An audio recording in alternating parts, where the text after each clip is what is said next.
নমস্কার বন্ধুরা, সুনিতার হেসেলে সবাইকে স্বাগত।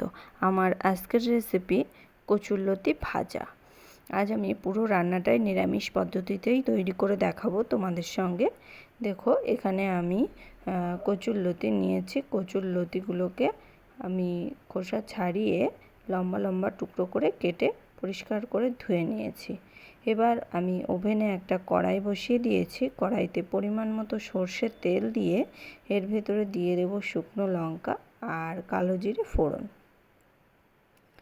এবার তেলটা একটু গরম হয়ে গেলে ফোড়নটা একটু ভাজা ভাজা হয়ে গেলে আমি এর ভেতরে দিয়ে দেব কেটে রাখা কচুরলতিগুলো।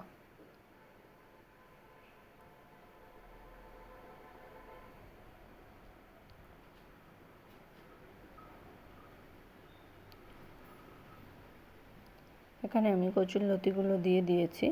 এবার এই কচুরলতিগুলোকে আমি তেলের সঙ্গে এইভাবে 3 থেকে 4 মিনিট খুব ভালো করে এইভাবেই আমি মিশিয়ে নেব, বলতে পারেন একটু ভাজা করে নেব। এইভাবেই আমি তেলের সঙ্গে একটু কচুরলতিটাকে একটু ভাজা করে নেব।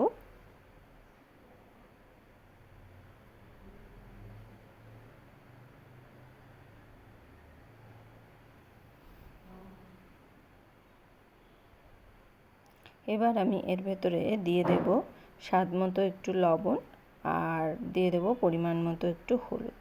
এখানে লবণ আর হলুদটা একটু মানে বুঝে শুনেই ব্যবহারটা করতে হবে, কেননা আমাদের কচুরলতিগুলো ভাজতে ভাজতে কিন্তু অনেকটাই কমে আসবে। তার কারণেই লবণটা একটু সেইভাবেই একটু ব্যবহার করতে হবে। লবণ হলুদ দিয়ে আমি আরও 3 থেকে 4 মিনিট খুব ভালো করে মিশিয়ে নিয়েছি। নিয়ে আমি এর ভেতরে দিয়ে দিলাম কয়েকটা চেরা কাঁচা লঙ্কা। এবার আমি এটাকে এইভাবে নাড়তে নাড়তে এটাকে আমি রান্না করে নেব যতক্ষণ না পর্যন্ত কচুরলতিগুলো সফট হয়ে যাচ্ছে, ততক্ষণ পর্যন্ত এগুলোকে আমি এইভাবেই ভাজতে থাকবো। দেখুন, কচুরলতিগুলো আমাদের কিন্তু মোটামুটি ভাজা হয়েই গেছে, দেখেই বুঝতে পারছেন আপনারা। এবার এর ভেতরে আমি দিয়ে দেব সামান্য একটু চিনি। খুব বেশি চিনি আমি এখানে দেব না, আমি এখানে সামান্য একটু চিনি দেব। চিনি দিয়ে আমি এই চিনির সঙ্গে আবারও 3 থেকে 4 মিনিট এইভাবেই নাড়াচাড়া করে নেব। এইভাবে আমি 3 থেকে 4 মিনিট আরও ভাজা ভাজা করে নিলেই তৈরি হয়ে গেল আমাদের দারুণ স্বাদের কচুরলতি ভাজা। এটা কিন্তু গরম ভাতের সঙ্গে খেতে অসাধারণ লাগে। আর এইভাবে অবশ্যই একবার বাড়িতে ট্রাই করে জানাবেন কেমন হয়েছে।